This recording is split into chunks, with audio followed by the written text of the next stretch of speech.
Nothing But Truth on AFR Talk.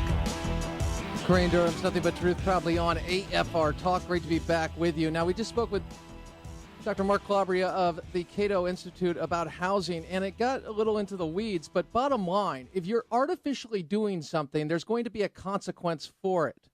And if you're pumping up a bubble, it doesn't take a Rip and Einstein to find out that one day, that thing's going to bust. And we've seen that. And what Mark just said was, nobody really can predict the future, but it's going to be worse because you had mortgages all over and mortgage-backed securities all over in the economic system, but treasuries are part of the foundation. So this is something to keep our eye on as everybody high fives at 15,000. And this is not about, it's just about the truth of what's happening, because the economy is still as jacked up as it was, because we are still delaying the idea of dealing with entitlements. And why is that? Why would we delay dealing with entitlements? Well, let's just stop for the economic conversation for just a moment, and let's just shift to the issue of life. Why would people be so upset at a ban at 20 weeks on abortion? Even people that consider themselves pro-choice, pro-abortion, they could say, well, wait a second, it's at 24 weeks, 20 weeks. Why would they get upset about requiring medical facilities and admittance to hospitals in proximity of these clinics that perform these, in my estimation, heinous acts? Why? Why would they do that? Well, if you were to ask that question, and you would have some balance to the story, which would include, thinking about the child inside the womb, as opposed to the right to kill it, some balance, maybe you wouldn't have what we have in this country,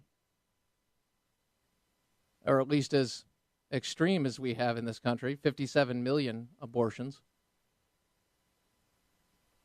And the number climbs. We have it because you're going to say it's the media, aren't you? You're going to blame it on the media, aren't you?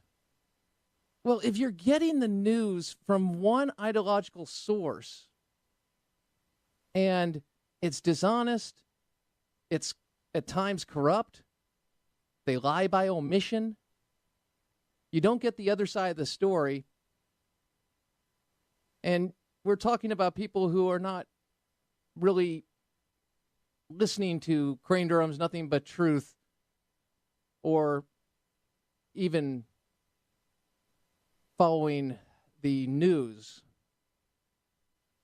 They've got a lot of stuff going on, and so they get a drive-by view. But even people following the news will say, hey, when NBC, people like Andrea Mitchell of NBC and MSNBC give us a story, well, she's not going to lie to us. It's NBC. Here is Andrea Mitchell talking with Planned Parenthood President Cecil Richards on Tuesday. Newsbusters. I want to thank them for this one. Roll it. On Friday, Texas became the 16th state to tighten regulations on abortion clinics in the past 3 years, effectively putting most of them out of business. This is part of a growing movement by states to restrict access to family planning and other women's health facilities. Joining me now is Cecile Richards, president of the Planned Parenthood Action Fund. Cecile, thank you very much for being with us. Sure. The Texas vote, I know it was filibustered, but then Rick Perry and the legislature, pushed it through. So there's no appeal now. This is going to happen. What can you or Planned Parenthood and other groups do to try to keep some of these clinics open? We're seeing state by state efforts through budget actions, often without hearings, to roll back access to health care to women. But this is not just about late-term abortions. This is about preventive health care and Planned Parenthood offering non-abortion services to women. This has enraged and engaged a whole new generation of young women and men who are absolutely not willing to go back to a time where women didn't have access to health care in America. If you can make killing a baby a defense of women's health care, well, you're lying. And that's what's going on. Now, you can call it lying by omission. You can say, well, what about Texans? It sounds like a lot of people in Texas are against this. 62% are in favor of it. And that, according to the poll that was conducted by the Texas Tribune. Now, the reason I bring this up is the reason I bring up a whole host of things. I want you to get the other side of the story. Well, how many abortions take place after 20 weeks, Crane? Well, it's about 1% in Texas. Okay? So this assault on women's health care is affecting 1%.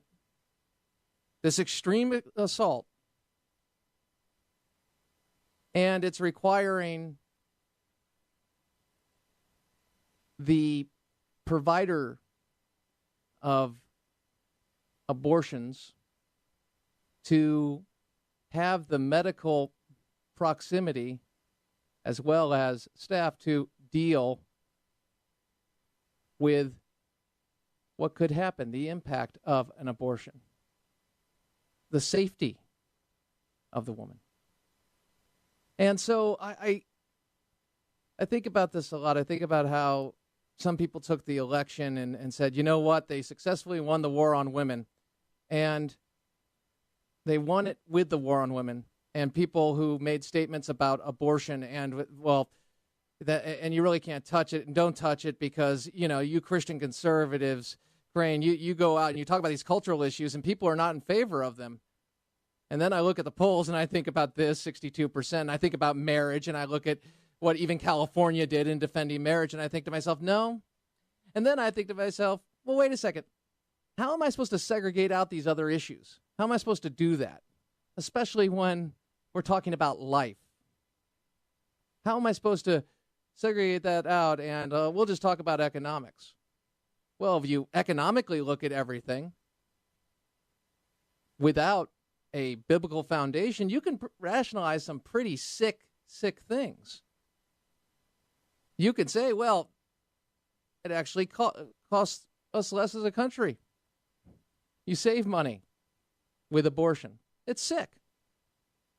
But that's what they're asking you to do when they say, don't talk about the cultural issues. I contend the cultural issues are at the foundation of what is troubling America. And it's its answer as well to the road back to recovery and restoration, because you can't have restoration without the recognition of life. You can't do it. And as long as people buy into the idea that I don't want to answer a question about abortion because they may jackpot me one way or another, they're winning.